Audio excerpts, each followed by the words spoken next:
Hey, everybody, special HYROX post race with my racing partner, Cheryl Snow, and my coach, Matt Kemp fit. And we're here to talk about how a race went. Some people this weekend got PRs and said it was an easy course. Then other people were like, this was my worst race. So it definitely wasn't an easy course. That's my thought. I didn't see it too many times, so I'm waiting for the rock soft details to come out in 2 days to say it was 2% faster or slower than other courses. No, I don't know. I'm not sure. I haven't really heard much as far as fast versus slow course just yet. I don't have enough anecdotal data of people who were there. Well, I do want to pull up my rock soft because I got the report. Free with a maze fit this weekend. Nice. Matt, you are just, and I'm going to say Davis, you are all in on this. Like, you're getting the rock soft reports right away. Like, you are just ready to go. He was at the booth. They did a little collab this weekend.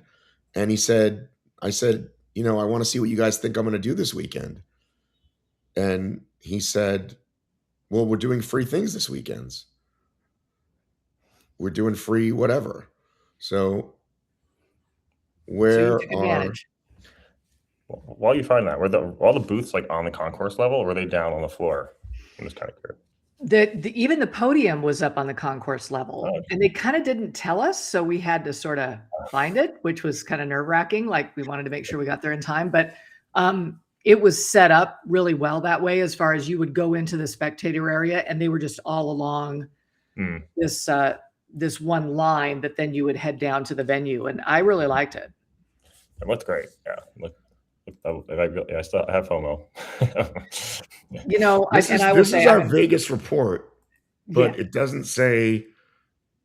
I'm looking for the thing he showed me, like the range. Where is that? He said, "Here's the ranges you can get this weekend." The range. What's that? I don't know if it does that for doubles. Does it? I remember. Yeah, he showed me. He showed me the fucking ranges, and I'm annoyed because I got to spend time on this. I thought, I'll just pull it up. I had this. I put you two into the rock soft doubles teams insight. And what did it say? And it said expected finish was 128.22, which is like, I think, only like 30 seconds faster than your previous. And then it said peak potential was like 112. But that's only two things it gives me. It didn't give me like I know the other ones say like subpar, and then like it did, yeah, I remember seeing that too. So yeah, because I now see that I screenshotted that one screen. So 112 is our peak, and 128 is what they said, and we were 123.55. Hey, there you go. 4 or 5 minutes faster. The most important part, because I did 124 and change with Lauren, with Rentala, but my runs were a minute slower per. So this race is really where it's about, that I actually improved on my running pace, and it went exactly how we wanted it to go. You looked at our stuff, right? Yeah, I was saying, music to my ears. Music to the coach's ears when it felt that way. But honestly, I was like, when I texted you right after I saw you guys finished, I was saying, your first thing I looked at was your run times, and I was like, wow, your run times are very consistent. And then I looked through like all your stations, none of them, as far as like how you guys finished in terms of like the standing or ranking compared to everyone else, you kind of were around the same numbers throughout. It wasn't like you were, you didn't look like any stations that really blew up, from what I could tell. But I'm not sure if that's read those time paces if you're looking at it. The runs? Yeah. So the first one was 6:06. I'm guessing that was a little longer. Just read them all the way down. Just read them all the way down. 6:06 and 5:38, 5:51, 5:44, 5:43, 5:36, 5:36, 5:40. Right? Pretty darn good. So that next rock top report's gonna be really good when it gives you like that ideal. So right where we want it to be. And if you look at, say, my race a year ago, it was 6:15, 6:30, 6:40, like progressively getting worse. Yeah, your fastest pace was 5:36, which you actually did twice. And your average pace was 5:44, which is, so to have all that be that close is pretty good. Well, I want to give a 5:36 on run 6 and 7. That's what's nice to see, right? It took us a couple runs to kind of get a feel for things. And then we just dialed in, and we were, and so I think those later runs just became like clockwork, right? Like we kind of knew what to do. We knew where we needed to feel. And so it just got easier and easier to get that way. So, and I think that even that last run 8, I think that wall ball run is a little long, right, to get to the wall balls. And so the fact that we did that in 5:40 means we actually probably kicked it into gear. So it was sub 5:36. Yeah, I want to give a shout out to this is Stride, STRYD. They also partnered with Amazfit, and this allowed me to know my pace the entire race, even indoors. So, I saw this. So I'm going to do a podcast with them and break down the data, because it's more than pace stuff. It's a power and effort and all this cool shit that I'm going to get into with them. But that helped me turn my brain off some, because I was just, because when it's wrong, then you're like, well, look at the time. And did you run a 6 minute? And it's just like, well, then I'm thinking too much. And so it's like, just let me look down at my watch. And it's hard not to look at it too much because it fluctuates. And what would happen is it would be 9:30 and I would pick it up a little bit and we'd be at 8:45. You know what I mean? So it's like, I just try to just settle in as best I can. And I have to say, as silly as it sounds, actually having a plan works. I've never had a plan. So it's, fuck it, we'll figure it out. And Cheryl and I had a very clear plan, and we kept to that plan, including her finishing the stations and then me leading us out, which I've never done before. I usually just suffer. I think that's the biggest difference. Typically, I suffer, and get a result, right? And here it was like, know exactly where I am the whole time, able to turn it on or off when I needed to, and it didn't feel like a sufferfest. Now, that means there's a lot of room to grow. Like, and this is obviously, I think, obviously not unique to me. It's like, okay, now where can I push it? Because not wanting to blow up early, and then, okay, so when is too soon to turn it on? Because clearly we had gas in the tank, right? I think that's what you said to me, Matt. You said you had gas in the tank. Well, and I said that after we were Cheryl done. said that. It was clear. Yeah. So Cheryl finished all the stations and I would lead us out. And by the time, because this rock zone was fucking massive, by the time we got out, she was ready to get in front of me. And a couple of times she wasn't, and I just waited for her to come by me. But I've never done that before. I've always just been like struggling to keep up, whether I finish the station or not. So like something like the sled pull, which is like, well, you go, I go. And it's like, well, why don't we set it up so that I'm not last? Like, let's go out of our way to do that, which again, sounds super simple, but like, okay, we'll split the last one into thirds. So she went last. It was maybe this much that was left, but it didn't matter. It was enough for me to recover. And then boom, I can sprint out. Yeah, I think with doubles, it's like so fast and furious that sometimes you don't realize, like, if you don't go in with a plan, you might think, oh, I'll just finish this length of it and it won't be that big of a difference.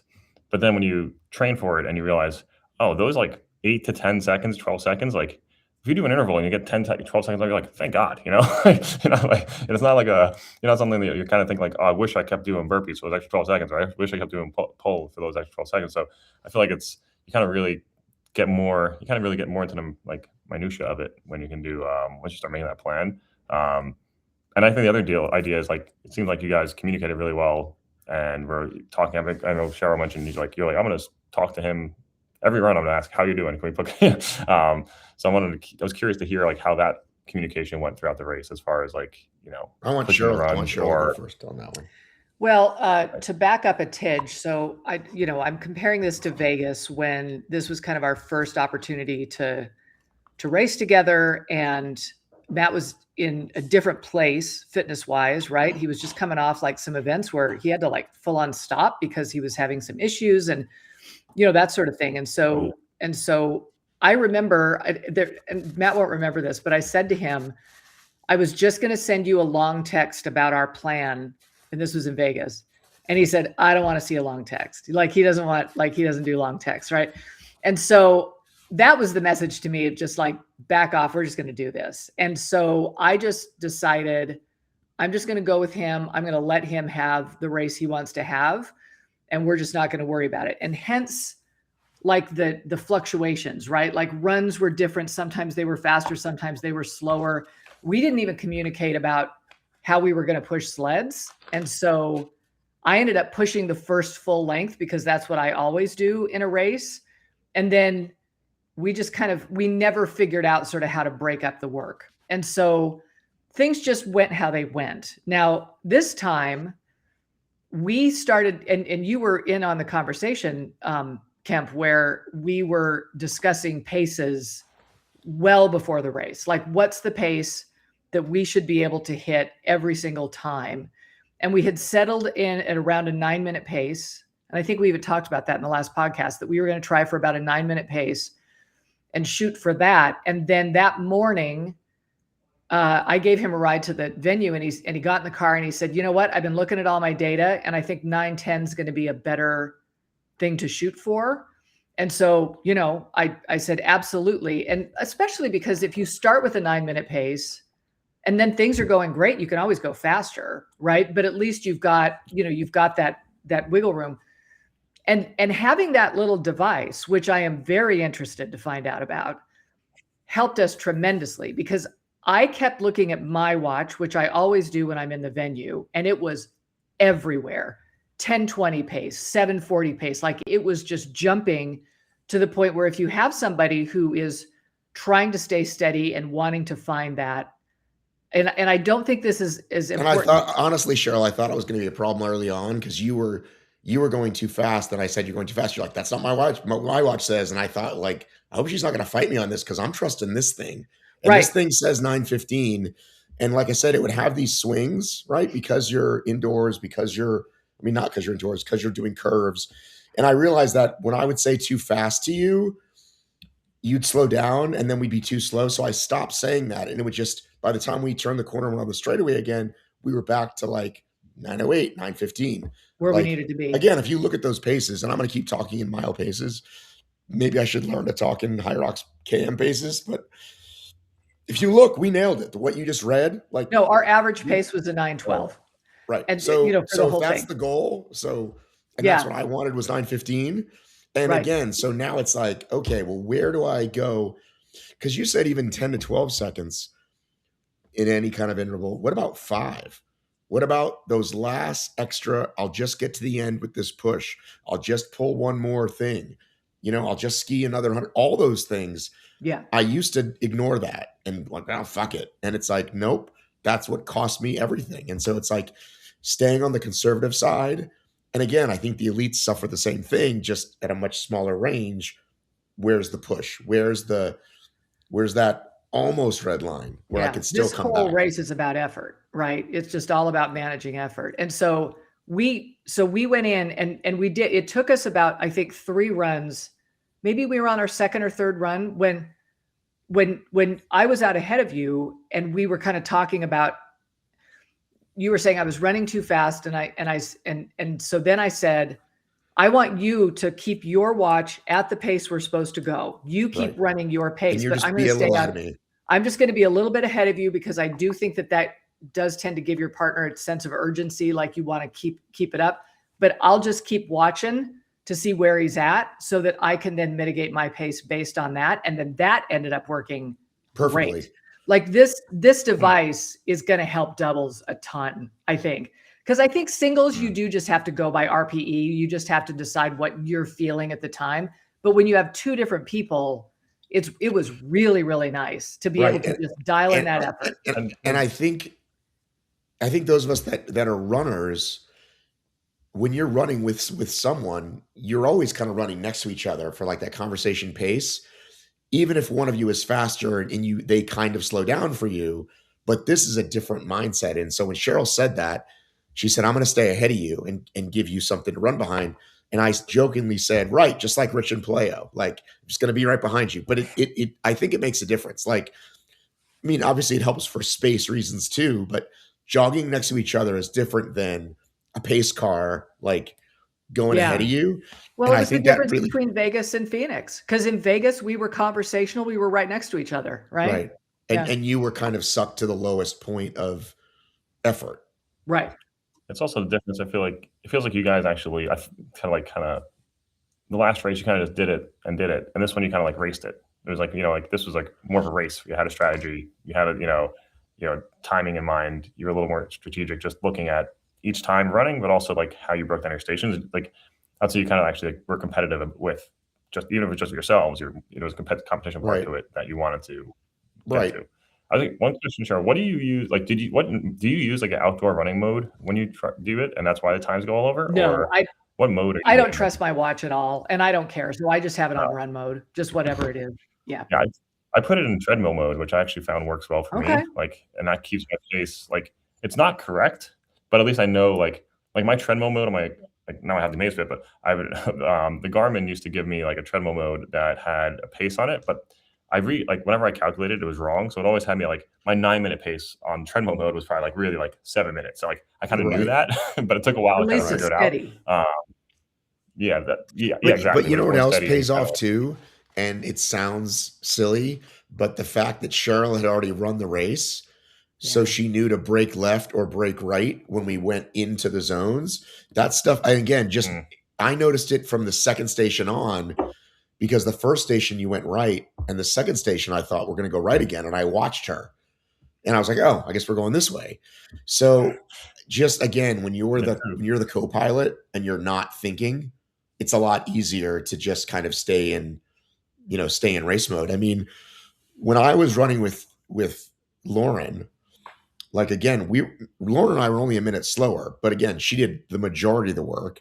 Our runs were slower, and I had not a good, like I didn't have fun. I was like, I kept saying to her, like, we haven't fun yet. I was forcing myself to say that because I wasn't really, I mean, we had fun, but you get what I'm saying. And here it was like, okay, I'm pushing myself, but I'm not dying. And again, now we get to really figure it out. Like, okay, and obviously, Matt, the training you're giving me has been great because I hadn't done any interval training, and it made all the difference in the world. We've been training, 2 months, and it made a massive difference. Yeah, I was going to ask Matt, like, so what programming did you give all the, leading up to this? So there's a lot of, I think, for kind of based on what, actually going back to, I don't know if Matt Davis knows about this, but Cheryl and I talked behind your back about you. We were like, okay, like I was like, what's your goal for this? What's his goal? Kind of figure out like where kind of meet you guys in the middle. And I remember Cheryl saying like, she's like, the biggest thing I think is that I want to know if you can change gears a little bit. I think in the past for Davis and also when I watched you in Anaheim, it seemed like it was kind of like you're always at like that top, your gear. And then if you can't maintain that, you kind of just fall off. And so that's where I wanted to add in like basically the quality days were a lot of on and off intervals, either faster than a race pace with actual rest, or like float intervals where you're going from an erg to a run, or an erg to a station, or a run to a station, and like really working on that transition work. Because I remember, I think it was when I watched you in Anaheim, what I noticed is like every time you got done with a station, you look like relieved and you wanted to stop. And I was like, you can't do that if you want to run a HYROX faster. So like, how do we work on that and build up that like immunity or threshold to that work? So that was definitely a big part of like a lot of the workouts that I built out for Matt. And then it was just other things were just like the core, basic strength, kind of the big, standard lifts, and then some easy runs and things of that sort. But as far as like the HYROX specific stuff, there's a lot of like transition work, and then building up those intervals, or kind of building up I was thinking of it as like, the way I looked at Davis's fitness previously was like he kind of had this one level of fitness, and like I know it might sound insulting, sorry, but it was like I wanted to like expand your ceiling and your floor, right? So like, like I think that's where you were. It was like, okay, you had an effort level that was consistent for you, but we didn't have like a ceiling for you to reach to, and you didn't have like a floor you felt confident in like not crashing for. So it was like, how do we build up make the floor stable and then kind of increase the ceiling a little bit? Well, I don't know. Like I'm even like hearing myself say this, but like I actually really enjoy training. Like I didn't think I ever would, and like it's like, oh, cool, hybrid day. Like, and in the Y that I go to that has the ski erg, which I'm so happy, is the Y that we usually go to anyway. Doesn't have the good hot tub though. It has the off and on hot tub. The good hot tub is the one closer to my house, but the one closer to my house has no ski and a rower that's like Timu would be a level up. This is like below Timu rower. But I love it. And like the ski and the rower are downstairs, but then upstairs on that track is where I would do the BBJs and the lunges. And so like you do like 2 minutes on and 2 minutes off. So I kind of have to like briskly walk upstairs during my 2 minute off. But like, it's funny. I'm like smiling saying it. Like I didn't think that I would ever enjoy strength training, and I really do. Big win. Yeah, I'm a hyper fitness racer, bro. Yeah. Well, and it's only been what, like 6, it couldn't have been 8 weeks. Anaheim wasn't that long ago. It was mid-December. So we're talking like 6 weeks of work. But that's the thing when you start, right? Like there's a lot before you plateau with weight loss or running or anything. Like you can make some pretty quick gains. Mm-hmm. So, that's the goal is like when we start working on this and then not to get deflated when the plateau happens, right? Which will be at some point, right? Yeah, you've got a while. Yeah. No, I think so too. I think so too. Like December 23rd. So yeah, like December 23rd to now. So like 5 years. I can't even believe that. No, I can't either. Look, to see that kind of gains, I just think it's a testament to actually dialing in this type of training, which is entirely different than other things. I mean, I'm working with a triathlete now who just doesn't know that gear, and she figured out the gear about a week ago, and now she is so excited, right, to just like try to push this. She's running in Vegas. And so, yeah, it's really cool to see that. So, and I was just the beneficiary. Look, I don't know about you, but Davis, I left this. I mean, I had 2 races this weekend, and I left this race super motivated. Like, we've got to try again, right? Like, no, I agree. Well, and what I can tell you is that, this idea of like, you feel even better when you get to give it away, right? So like that's why Matt likes coaching, and that's why you enjoy it. It's like, now I want to do this for my friend Clayton, because we'll get together. We were 2 guys who like ceiling draw, just 2 guys just completely fucking it up, and he's faster than me. Like he runs a faster 2 minutes faster than me in a 5K, and he's built big, so it's like.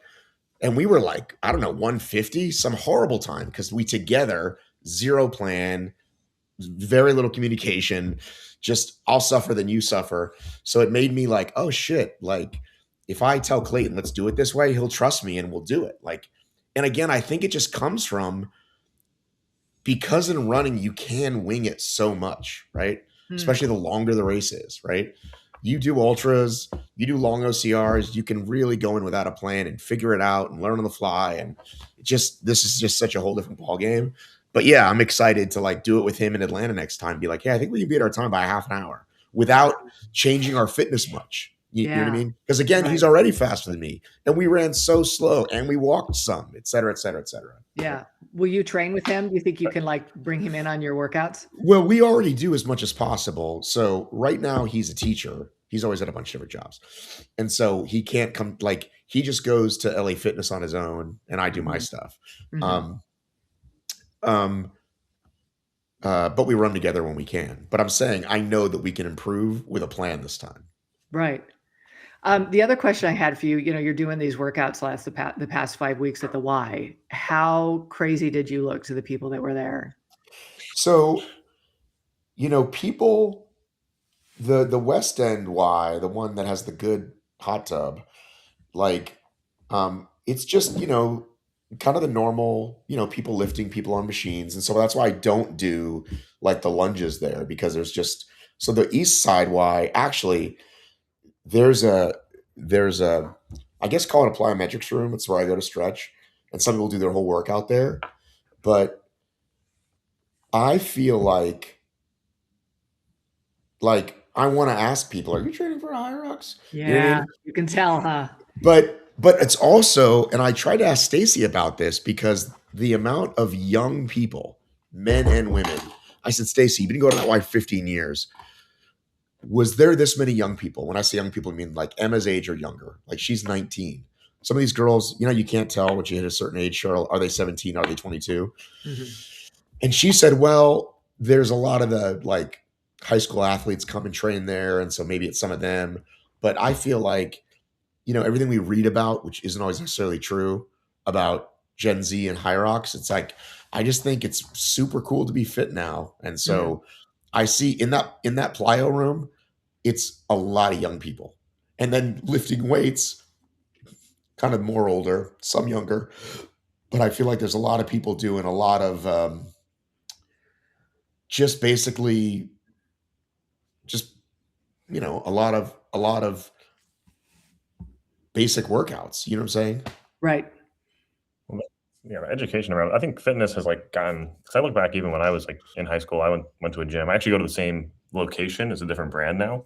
From one of the gyms I went to in high school for years, and back then it was like there's a few high school kids that went there. We went there after school, but like there wasn't. Now I go there, or when I was and still I do some personal training at gyms. Like it's filled with like I mean, and again, like what Matt did, I don't sometimes I don't know. They could be high school, they could be college, they might be young professionals. I don't really know the age difference, but there's definitely much like larger crews of those like good friends that are they're coming every day, and I feel like that's definitely gotten more popular just with social media with all the. I mean, obviously, maybe my social media world is very fitness focused, so I see that more. But it does seem like there are more people that are just working out and care about fitness, and I think sometimes I think about it like when you look back at like even when we started in high school, like I remember like creatine was like this, is it a drug kind of thing, and now it's like it's like and now it's like it's one of the healthier, more researched drugs that there are supplements out there, and it's like this amount of stuff that now that obviously like we just didn't have access to then does make it a little bit brings up that entry level area for like people to get into fitness a little easier or on their own, and there's just more options now too. I think back 20 years ago, the only gyms I knew of were kind of all the same thing, but some of them like they were all just like a lot of machines, a couple of barbells, just look at the different number of squat racks there used to be and how many people use squat racks now. Like when I was in high school, I was like I used squatted as part of the football team, but like we had a couple of racks in our high school gym. Like at the regular public gym, like most people weren't really doing Right. squats. Most people weren't doing deadlifts, and now everyone's doing it, which is good. But it's definitely interesting, how it's changed. But yeah, there are times where I'm at the gym and I see people doing like intervals between ski and row, and I'm like, I wonder if they're training for HYROX, but I don't want to interject. I'm not seeing the shirts. I still see Tough Mudder and Spartan shirts at the gym. People love to hold on to those. But and I wear mine, not because I'm trying to whatever, but those were high quality shirts. They've lasted a long time. What, the HYROX ones? No, the Tough Mudder and Spartans. Yeah, they used to be great shirts. Right. But I wear my HYROX tech tees, and like nobody's said anything yet. I told you I've had people say something to me at like the coffee shop or whatever. But anything else we want to say about our race, Cheryl? Because I know we got a lot more stuff to talk about the event. I do think that just in general, given that we did have gas in the tank, like you were fine. You were fresh as a daisy. Yeah, we ran really fast that last couple runs. Yeah, like it went really well. I just think that this feels like my first race when I tried a HYROX and I didn't quite know, right? And now we know. And so now all we need to do is just start turning the dial, right? It's like, let's see, instead of 9-10, let's try 9, let's try, and let's just kind of see where things go. And I think this is what makes this race so addicting. I mean, even just the Rich Ryan interview after he took third this last week. What did he focus on? He didn't focus on the fact that he passed everyone on the lunges. He focused on the fact that his wall balls didn't go well, right? Because this is just about problem solving. And so I feel like our problems are fairly simple in as much it is just about just dialing in the fitness, figuring out the right speed, because we didn't fall apart anywhere, right? Like wall balls were kind of a nightmare, right? But of course they are, right? If you think that's a nightmare, to me it was like, so we said we were going to do 10-15, right? And we did every time basically, right? And I think my depth was good. When I first started, I threw one bad one. She said get lower, and I knew I threw it bad anyway. But I've had a bunch of like, I don't know what they do with that target, but like sometimes I've done it and it just hits a little to the right, and I've gotten no rep. But I think we had 0 no reps, and we had good depth. True. And yeah, and I think that might be the most wall balls I've thrown. Like I usually just do 10, and then someone takes over and does a bunch, and then I do 8 or 10 more, and you know what I mean? Yeah. And I wasn't like, look, I hate him. And I was not up for him. And so, no, you ended up throwing the last 10. I mean, I finished 80 to 90. And then I just said, you do the last 10. And I saw this look on your face like, oh, okay. Like, all right. I mean, but then it went fine. Like it didn't hurt that bad. Yeah. I will say I caught air with jumping up on the stage because I've seen these amazing photos, and I don't think he took it. Like I was watching, like the flash came, and then I fucking caught air and did the leg kick. Yeah. Like you do an OCR, like ching, like I'm Lucky Charms. He missed it. I'm so bummed. I think he missed it. I could have had an epic photo. We'll do better next time. Yeah, you can improve on your photo taking. Were you guys talking about that the other day? These things are important. Someone was getting coached on their photos. What's that? Yeah. Someone was getting coached on their photos for HYROX. There is so Dave and Bethany were talking about it on his podcast, on their podcast, about how there are coaches that actually coach you how to pose for your HYROX photos. So, well, let me speaking of which, when I'm looking at my phone, right, like it's overwhelming, right? All the fucking HYROX content, whether it's Elite 15, whether it's their sponsors, HYROX World, HYROX America, everybody now, like, let me tell you about my race, blah, blah, blah, blah, blah. So I'm going to ask you, Matt, as a regular person, like, appreciate that. Well, you know, like you're a regular person. like I post I post a funny interview with Emily, right? Like she got her chicken nuggets. And it's gone great. But when I post it, I think, are people going to listen? They're so sick of so much HYROX content. You know what I'm saying? So it's like, and I feel like by Monday, people are really sick of it. But I have like 20 more good interviews to share. And so it's like, do I bother? Do I just put them on YouTube? So what are your thoughts? Like, do you feel sick of HYROX content? Well, I'm admitting I'm an addict. I mean, I've done a bunch of these. It's funny. Actually, one of the clients, one of the members at my gym where I coach some HYROX classes, he said, he's like, when I signed up, I forget which race I signed up for late last year. I think maybe it was when I signed up for Anaheim. He goes, you need to go to AA for HYROX or something. He's after that one. So for me, no. I think that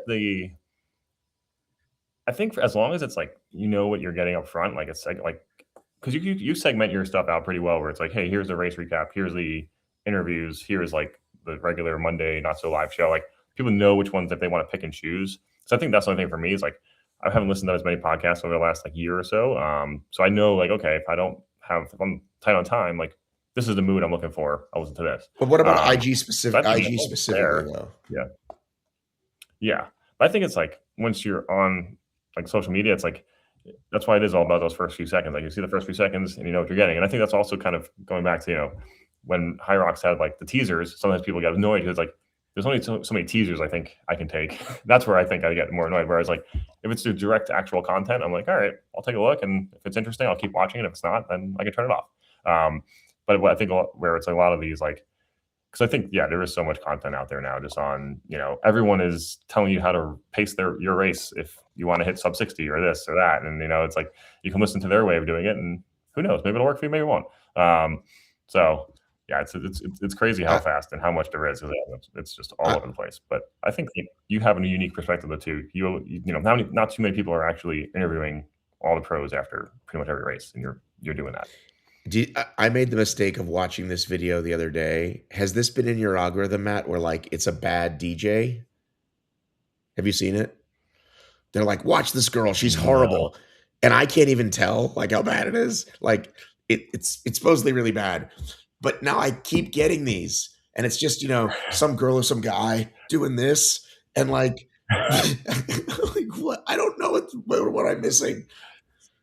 You know what? You can on like reels and stuff, you can click like there's like 3 dots or something and say like not interested in this content, and then it asks for like a reason, which sometimes I'm just like, I don't know, it's just not interested. I don't know, like just like I don't want to like it tries to then form more of an algorithm based off that. I feel like it would be like if you watch it once, sometimes you might get 4 more, but sometimes I watch something and then like, I mean, I have a lot of animal videos like cats and dogs, and sometimes I watch one once and I see the same dog another 6 times, but you know.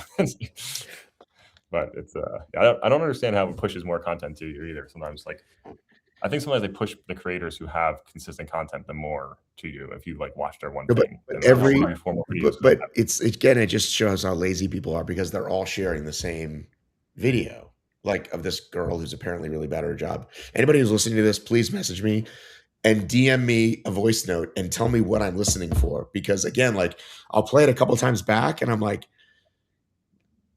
I feel like we're all picky, right? Like if there was a movie about HYROX, the way there was a movie about F1, we'd be like, oh, that's wrong. But I swear to God, whatever this girl did at this DJ set is apparently horrible, and I can't even tell one thing from the next. So anyway. Also, the other way to find out if it's real or not, it's like if I don't know what's going on, I click the comments and I'm like, maybe there's something I don't understand Well, here. but like somebody there, I found a couple. They're like, yeah, it's all DJ speak though. It's she triple whopped the drop and over and did this. A whole new world, Matt. All right, I think we can wrap it up. Good job. Thanks. Well, Yeah, we'll talk congrats. more with Dave. I wanted to save most of the what do you call it? But all right, we'll talk soon, everybody. Thanks.